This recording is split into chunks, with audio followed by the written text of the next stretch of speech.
Hi guys, it's Rachel with WTI, and today I want to show you this super fun toy. This is Fashion Minis. So anybody who collects the Fashion Minis that come in the surprise balls, this is an accessory for it. It is so cool. So you have drawers for it. You have a gorgeous spot where they can sit. It comes with hangers. It comes with a dresser and flowers, and you have so much compartments that you're able to put all of these fashion accessories that you collect. And you're able to use this if you want for a Barbie, which is pretty cool. It is literally the size of those dolls.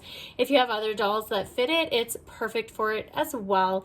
So you get to accessorize, you have all your storage, you have a place that is super awesome for your collection.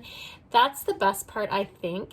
It was super fun to build too, super easy as well. And as you can see, I have it set up in this cute spot here for my daughter, and she's already starting to get it all organized, which is pretty fun, but that's just my point of view.